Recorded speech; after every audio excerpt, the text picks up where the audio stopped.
Hey, what's good, y'all? Y'all tuned in to Clapitup LA. Hey. It's your boy Jay Brock. It's my guy T Dope. You know what I'm saying? Big time business owner, man, out here in the Crenshaw district. So first of all, I want to congratulate you on Crenshaw being the first black business print shop on Crenshaw. Yes, sir. And I don't know if y'all remember, but the last time we had this conversation, I don't know. See, the first time we was in the homie backyard. The second time we was right here at the district forum's office. Now the third time my boy got a print shop on Crenshaw. I mean, if you ain't talking about nothing but progress, you know, that's big, that's a real big stepper right there. That's what you call that. Hey, so let me ask you this. How do you feel about accomplishing that, you know, especially being the first of your kind in the district on Crenshaw?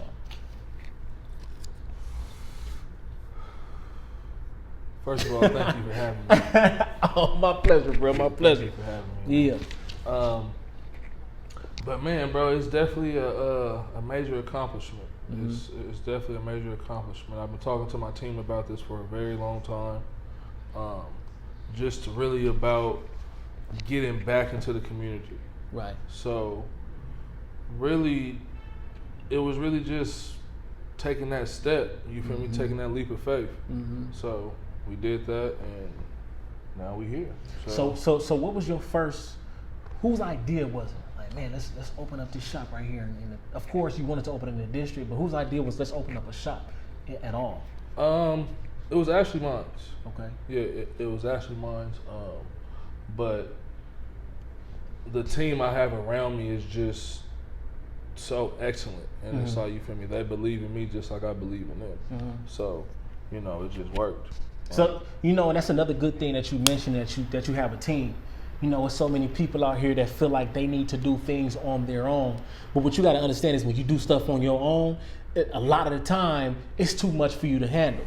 Not saying that you can't succeed, but you got to have other people to bring the pieces to the puzzle that you need to really make it all come together.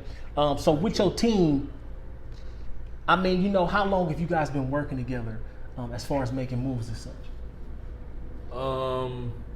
Well, see, that's another good thing about my team.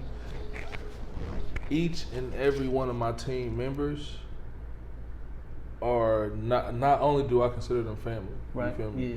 But we all have our own business relationship. Right. A couple of my team members, I've been working with them for the past 10 years. You feel me? The other couple, I've been working with them for the past 3-4 years. So, you know, it's my relationship with each and every one of my team members is different.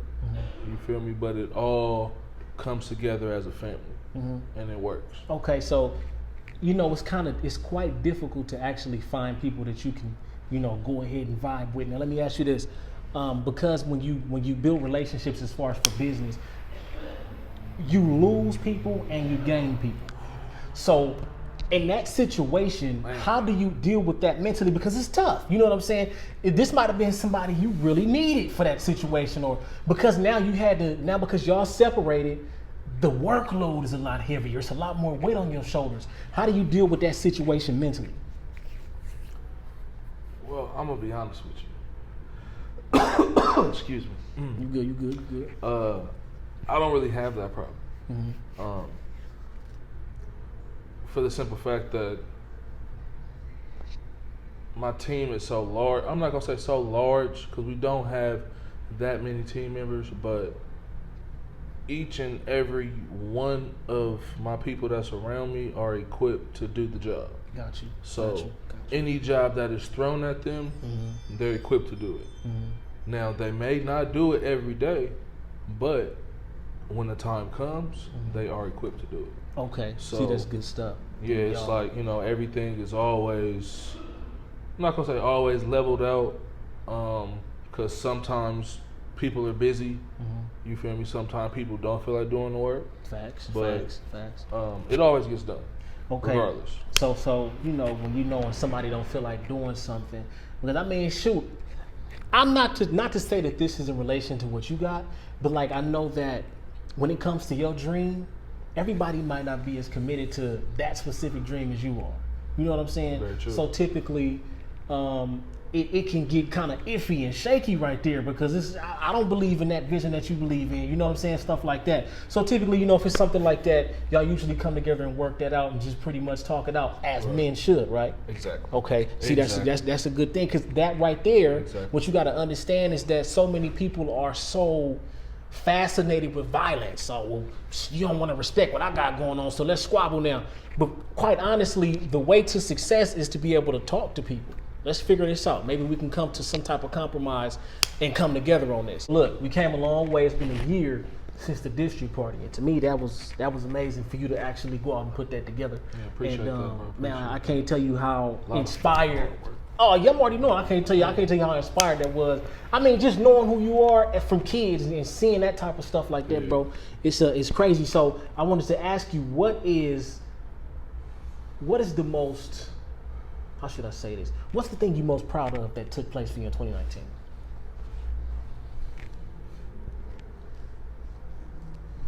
I would say 2019 probably putting on my first show. Okay, and that's the show where you got Too Short, DJ Quick, and those guys? Nah, that was, damn, what year we in? This is 2020, fool. Yeah. That was earlier this year. That got canceled due to COVID. Due to COVID. Okay. But no, 2019, that was my first year actually putting together and orchestrating a actual live entertainment show. So that was, I want to say, July 5th. July 5th, I want to say. Now, what kind of work does that? Because I can imagine you having to put. I'm sure it was you and your team having to put a show together. What kind of work does that take? This whole event, like you. Man, bro, it's a headache. It's a headache, bro, because you have to make sure that everything is going right. On top of that, you got to make sure that all your artists are on time and everybody's getting an accurate set time and stuff like that.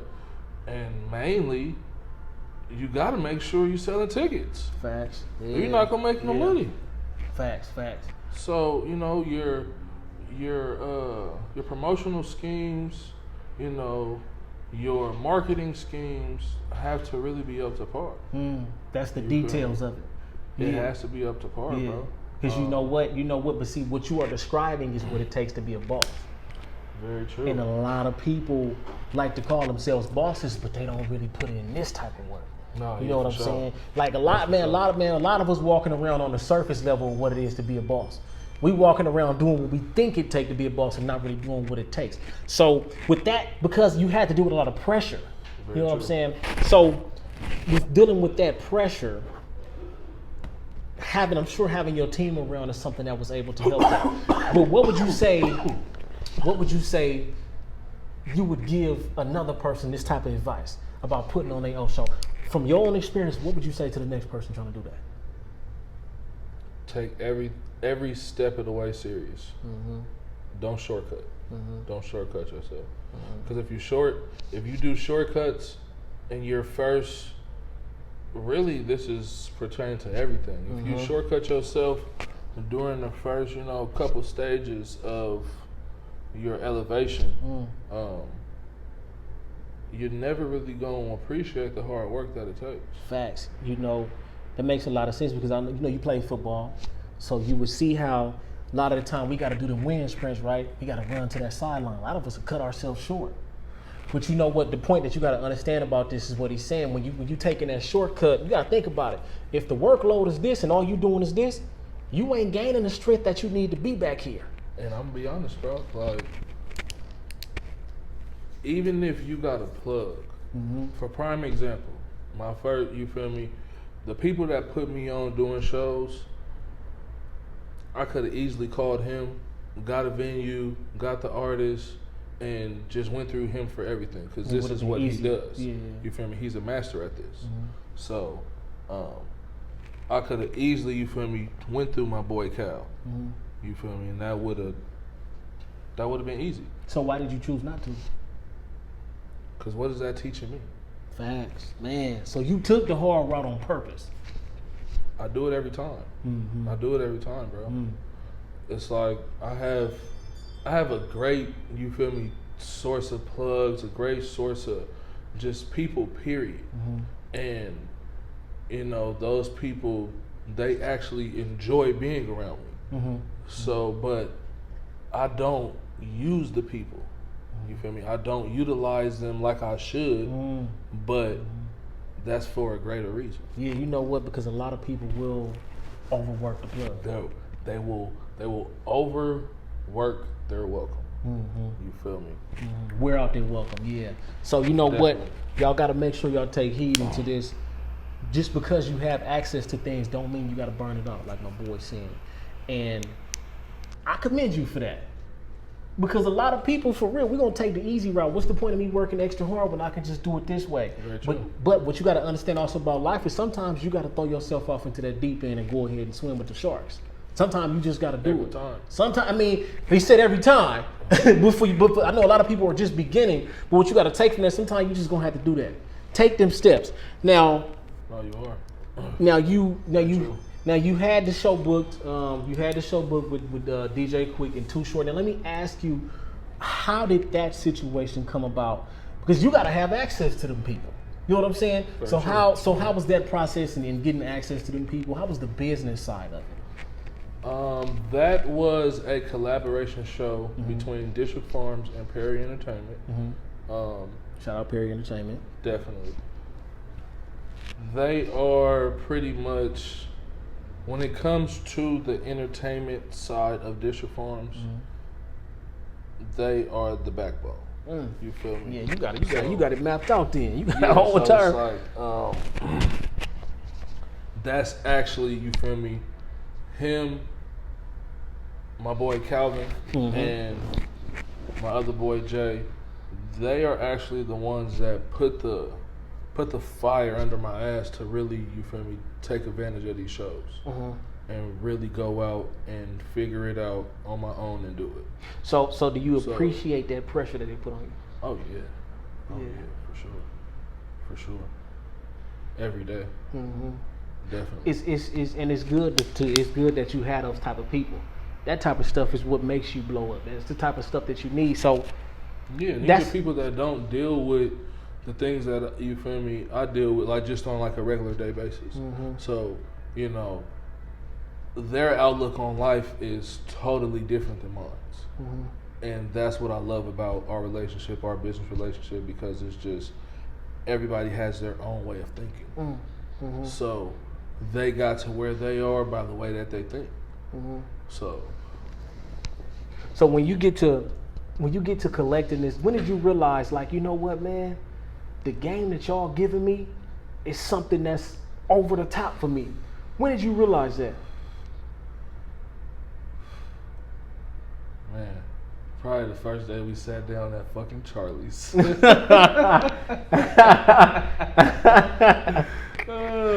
they gonna laugh when they see this because they know. Yeah.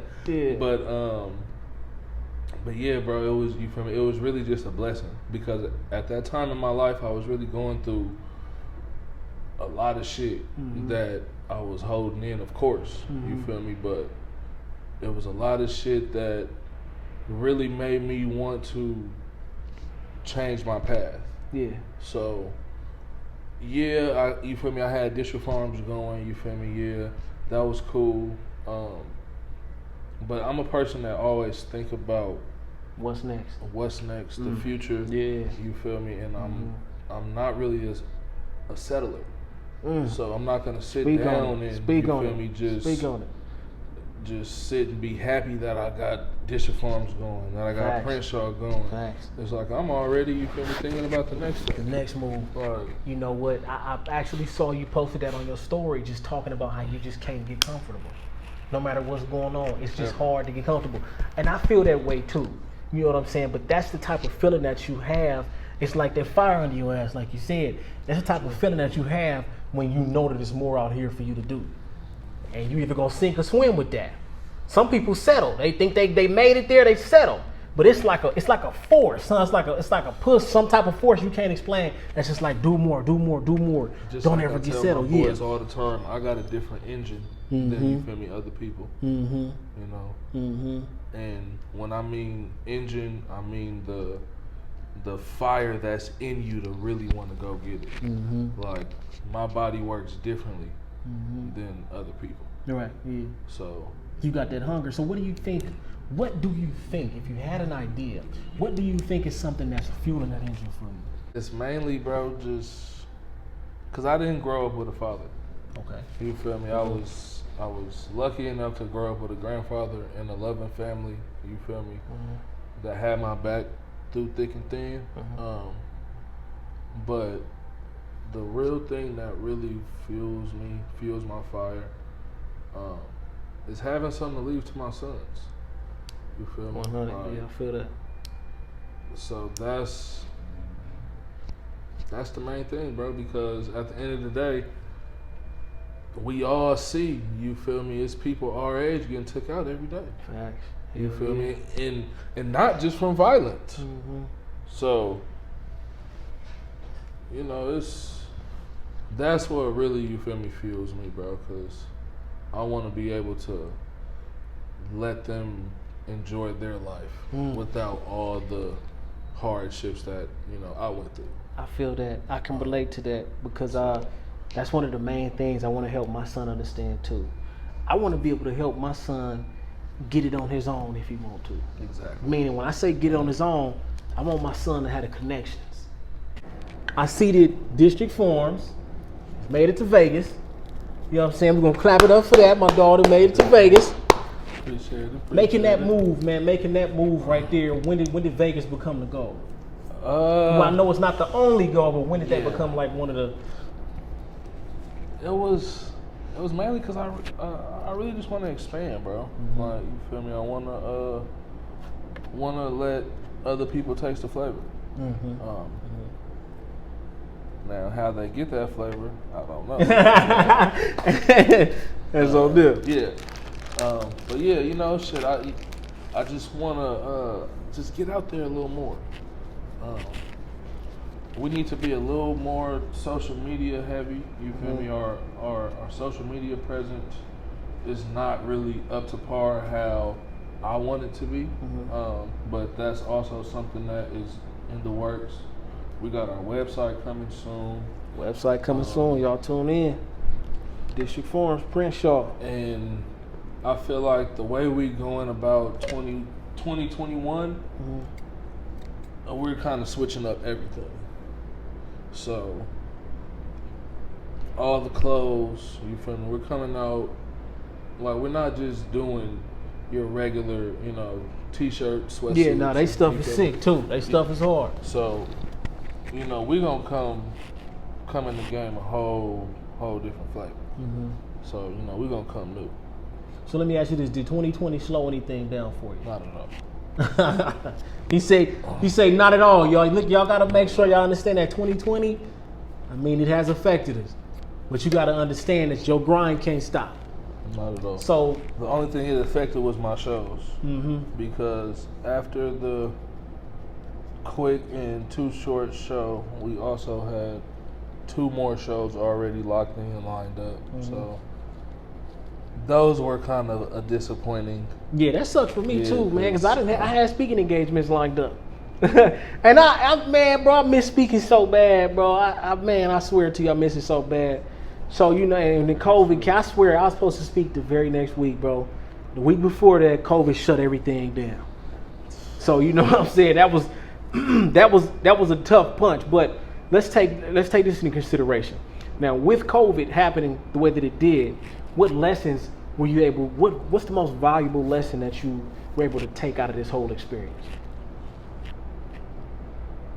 Save your money. Facts. Save your money. And invest in the right places. And if you don't know how to invest your money, call me. But no. Hey, Tito Consulting, District Farms Consulting, District Farms Consulting. But nah, man, you feel me? Like, for real, bro. Like, we are talented. Each and every one of us have a hidden talent that we still have not, you feel me, discovered yet. But once we do discover that, and once we take the time to, you know, actually discover it, everybody figures it out. Facts. You know? Yeah, that's one of them things where it may have to do with discovering that you're talented, but the biggest obstacle is believing that you're talented. Yeah, it's some of y'all that's watching this right now that's sitting on this talent that you got. It's some of y'all that's watching this right now that's just really sitting on that greatness. And it's time for you to get moving. It's time for you to bring that greatness to life so everybody else can see it. Check this out. I'm here with my dog, T-Do. Tune in to Clapitup LA. Appreciate you, T-Do. You know what I'm saying? Hey, man, like I said, y'all want y'all merch, man. Y'all want y'all label. Tap in with Prince, y'all. Tap in with District Forums. We out.